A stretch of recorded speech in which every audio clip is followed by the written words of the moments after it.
வணக்கம். ஜபை இஜட் பேசுகிறேன்.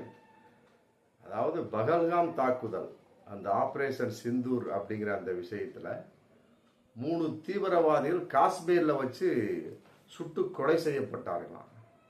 எப்படி பாருங்க, நாடாளுமன்றத்தில் முந்தா நாள் அமித்ஷா அறிவிச்சிருக்கிறார். சரி, கொல்லப்பட்ட போது தகவல் மக்களுக்கு கொடுக்கப்பட்டதா? சரி, எத்தனை பேருக்கு கொலை சுட்டு கொண்டீங்க? 3 பேர் அப்படிங்கிறாரு, பேர்லாம் சொல்றாரு. அன்னைக்கு அறிவிக்கப்படவே இல்லையே. அவர் என்ன செய்தார்கள், என்ன அடையாளம், அவர்கள் எங்கிருந்தார்கள்? சிதம்பரம் சொன்னதை போல இந்தியாவிலேயே அவர் பயிற்சியில் இருந்தார்களா? ஒருவேளை இந்தியர்களாக இருந்து கொண்டு அவ்வாறு செய்தார்களா? பலவிதமான கேள்விகளுக்கு இன்னைக்கு வரைக்கும் பாஜக எந்த பதிலுமே கிடையாது. ஆனா ஒண்ணு, நேருவை பத்தியும் இந்திரா காந்தியை பத்தியும் ராகுல் காந்தியை பத்தி பேசிக்கிட்டே இருக்க வேண்டியது. அவர்கள் அன்றைக்கு 1971 அவ்வாறு செயல்பட்டார்கள், 1948 இவ்வாறு செயல்பட்டார்கள். இதைத்தான் சொல்லி சொல்லி சமாளிப்பு போயிட்டு இருக்காங்களே. கேட்ட கேள்விகளுக்கு எந்த வகையிலுமே பதில் இல்லை. பிரியங்கா காந்தி சொல்ற மாதிரி எங்க தாத்தாவை பத்தியும் எங்க முப்பாட்டன்களை பத்தியும், மற்றபடி எங்களுடைய பாட்டியை பத்தி தான் பேசுறீங்களே, எப்படி உங்களை பத்தி இது வரைக்கும் பேசவே இல்லையே. அதே நேரத்தில் இந்த மாதிரிலாம் பேசுற வகையில நிறைய பேர் நேருவை பற்றி தெரிந்து கொண்டார்கள், அம்பேத்கரை நீங்கள் இழிவுபடுத்திய அம்பேத்கரை பற்றி தெரிந்து கொண்டார்கள், காந்தியை நீங்கள் இழிவுபடுத்தி கொண்டிருப்பதால் காந்தியை பற்றி தெரிந்து கொண்டார்கள். கனிமொழி போட்டாங்க பாருங்க ஒரு போடு, அருமையான ஒரு போடு.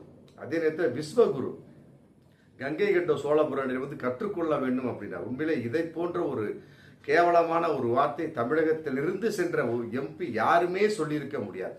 கனிமொழிக்கு இதன் மூலம் மிகப்பெரிய ஒரு வாழ்த்தை சொல்லலாம். அந்த அளவுக்கு பேசியும் கூட எந்த ஒரு உணர்ச்சியும் இல்லாமல், எந்த ஒரு அருகதையும் இல்லாமல், கொஞ்சம் கூட ஒரு மனிதாபிமானமற்ற ஒரு செயலாத்தான் இன்னைக்கு பாஜக போயிட்டு இருக்கு. இன்னைக்கு வரைக்கும் ஒரு ஆள் கூட ராஜினாமா பண்ணவே கிடையாது. என்னடா சிந்தூர் கான்செப்ட் இந்த அளவுக்கு கேவலமாக நடந்து கொண்டோமே, மற்றபடி அதில் உள்ள எந்த ஒரு தீவிரவாதிகளுக்கு நம்மகிட்ட கேட்ட கேள்விகளுக்கு பதில் இல்லையே அப்படிங்கிற கொஞ்சம் கூட உணர்ச்சி இல்லாமல் தான் இன்னைக்கு இருந்துட்டு இருக்காங்களே ஒழிய, மற்றபடி உணர்வாக ஒரு செயல்பாடு, மற்றபடி நாம் தான் அப்படிங்கிற ஒரு அகம்பாவம் தான் இன்னைக்கு இருந்துட்டு இருக்க ஒழிய, கொஞ்சம் கூட ஒரு மனிதாபிமானமே இல்லாமல் தான் இன்னைக்கு வரைக்கும் இந்த பாஜக அரசு நடந்து கொண்டிருக்கிறது அப்படிங்கிறது இந்த வாக்குவாதத்தில் ரொம்ப ரொம்ப தெளிவாக தெரிஞ்சு போச்சு. உண்மையிலே அடுத்து வரும் காலங்கள் 2029 பாஜகவை வீழ்த்தி விட வேண்டும் அப்படிங்கிறது.